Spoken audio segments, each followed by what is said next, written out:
Hey guys, Zach Winters here. Today, we're going to take a look at a couple cold cases from none other than Long Island. To be clear, this is a departure from LISC, but these cases are truly cold, and hopefully we can bring some light to them. Hope you enjoy. Car accidents are a common occurrence on Long Island's busy Northern State Parkway. What isn't common is to find the victim of a cold case when you step out of your car. On the 26th of March 2004, a young woman exiting her vehicle after surviving a car crash along the bustling highway. She was horrified when she realized that she was standing on top of a human skull.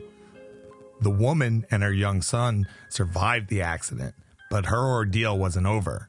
Her sedan was stuck in the thick of the underbrush. As she got out of her vehicle to flag someone down for help, the unthinkable happened. She looked down and saw that she had stepped on a skull that was hidden underneath the foliage. Her discovery sparked an investigation and into an unknown man's murder that remains unsolved to this day. A section of woods separates the east and westbound lanes of Northern State Parkway. The unidentified man was found within the stretch of woods, which is hardly ever traveled by anyone. Think about it. When was the last time you seen someone in those? The New York State Police were able to uncover a fully clothed skeleton wrapped in plastic. He had change in his pocket, an afro pick by his side, and was wearing a white dress shirt, tan bell bottoms, and tube socks. A money clip on his body was labeled with the logo of the Paragon Oil, a New York heating oil company. There was no money in the clip. The victim was 5 feet 2 inches tall and was found in possession of belongings dating back to the 70s and 80s. He had been lying in the middle of this roadside grave for all those years. He was wearing a members-only jacket, which was a popular item of attire in the 1980s. His case was given the title Members Only Murder. Police didn't have much to go on, but it would turn out the victim's 1980s era members only jacket would give them their first lead. The jacket was sent to a forensics lab for testing, wherein scientists were able to reveal a serial number. This particular jacket was produced in Sri Lanka in 1982. Therefore, the members only man had been buried next to this highly populated roadway for more than 20 years. Another clue to his identity could lie with the expensive Belova watch, which was wrapped around his skeletal wrist.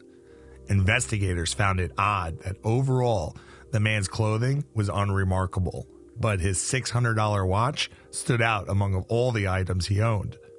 If a missing person was known to have worn such a watch, that may be the missing link police are searching for.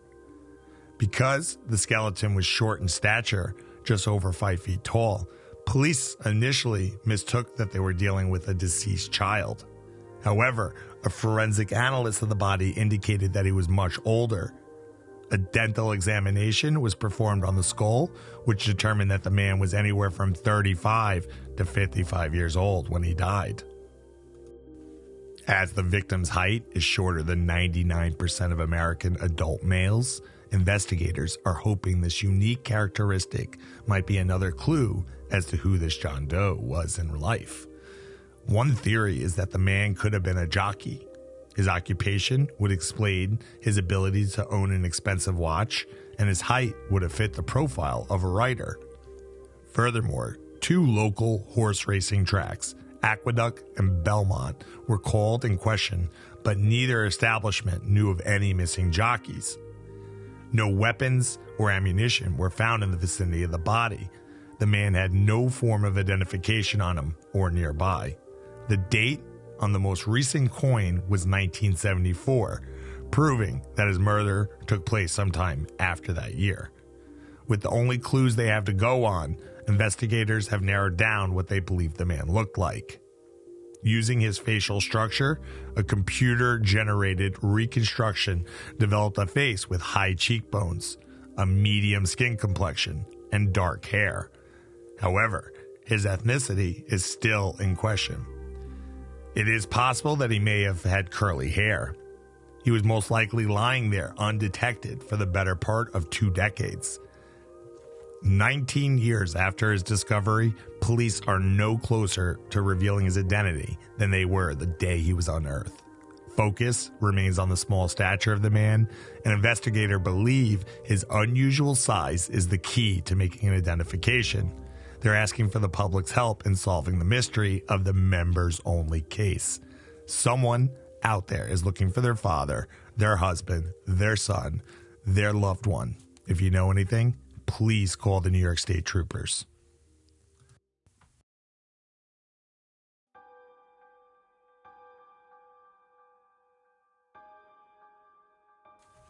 On March 21st, 2000, a man walking through Alley Pond Park in Bayside, Queens, came upon a plastic blue tub.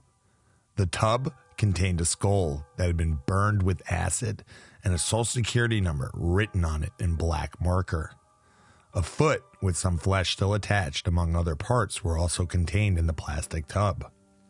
The social security number written on the skull, along with some racial and homophobic slurs, helped the police quickly identify the skulls as an African-American teenager named Steen Fenrich. Steen had joined the Army in July of 1997 and had served 9 months before his discharge. When he was discharged, he moved back in with his mother and stepfather in Dix Hills, Long Island, New York. In September of 1999, Steen had reportedly moved out and from that point disappeared. Oddly, the family did not report their 19-year-old son missing. Upon finding the body, the police called John Fenrich, the stepfather, and informed him of his stepson's fate. Now, the police, for their part, intentionally left the more gruesome aspects out of their conversation. Now, this is where things get weird. The day after being informed of his stepson's fate, John called the local media and informed them of Steen Fenrich's murder. He was able to inform them of the dismemberment, which the police never informed him of. The news outlet felt John was distraught and contacted the police to inform them of the odd conversation. The police now suspected that John was involved. They arrived at the home on March 22, 2000 in the very early mornings, looking to speak with him about the case and the call to the news outlet. John bolted from his home with a handgun and a hunting rifle and climbed on the roof of his home. Neighbors said he shot into the air many times while yelling to the cops to shoot him. He also reportedly screamed that he was a failure as a father. As this standoff stretched into the hours, the police set up a perimeter and evacuated the neighbors, afraid that John was becoming unhinged and may shoot at innocent people. After hours of negotiations, John Fenrich used his handgun on himself. One of his elder sons was a sergeant with the New York Police Department, was at the scene, and he had tried to encourage his father to come off the roof peacefully. In the aftermath, Wanda Fenridge, the mother of Steen and the wife of John, would say that a fight occurred in September between John and his son.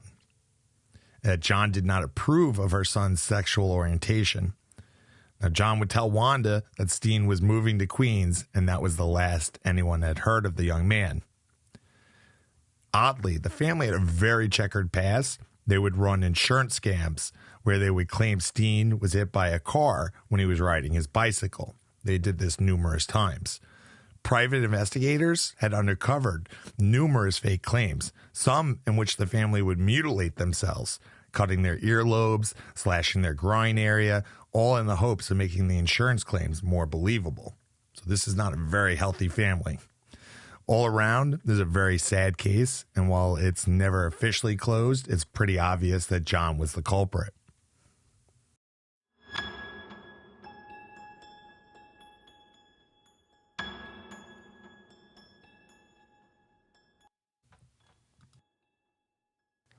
On this next one, I have some information I'd like to propose. But first, let's talk about the basics. March 9th, 2000, The body of a white or light-skinned Hispanic man was discovered in a wooded area on the eastern shoulder of the Northern State Parkway in Dix Hills, police said. His remains were found by highway contract workers in a black plastic garbage bag, police said. The man had been shot in the face and torso, and his date of death is estimated to be between January 2000 and March 2000. The homicide victim is yet to be identified. A facial reconstruction image was created in hopes of identifying him. The police described the victim as 35 to 45 years old, 5 feet 10 inches, and 140 pounds. He was wearing blue jeans, a navy blue bathing suit, an olive-colored Levi's short-sleeve shirt, and an olive-colored t-shirt with a multicolored picture, and it was New Jersey was written on the bottom. I'll show that on the screen here. The victim had no visible tattoos or scars. However, he had missing and decaying teeth. You can see that in the picture here. All right, now it's time to speculate. In a previous video, we discussed Anthony Barone from Dix Hills. This madman had abused animals and pets. He kept large cats of the tiger and lion variety in his basement. He would use weapons and the tigers to abuse and intimidate his wife. After Anthony had held his then-wife hostage for days and chained her in the basement, the police would raid his home and find all matter of dead and decaying. The victim in this case was found only 500 to maybe 1,000 feet away from where Anthony Barone lived. So, if Anthony Barone had kidnapped a man, something I believe he would be capable of, it would not be inconceivable that he would have dumped them in this secluded area, a mere 2-minute drive from his home. Now, obviously, that's not a lot to go on, but it is just interesting that it's so close. It's also interesting to note that there's a pit stop, a truck area on the I-495 Long Island Expressway that was around the corner. Now, the Northern State and Long Island Expressway converge in this one area. So, the pit stop at the time was a period known for prostitution. And yes, male prostitution. There was even immortalized in a movie called LIE or Lie. It was based on Long Island and I guess the gay prostitution of the time.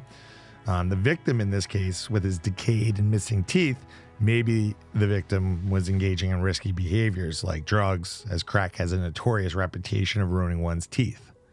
But it's been yet to seen. I'm going to link a phone number if you have any info on any of these cases. Make sure to call those tips in. All right. And that's our last case. What do you think of this video? If you have any comments, please leave them below. And thanks for watching.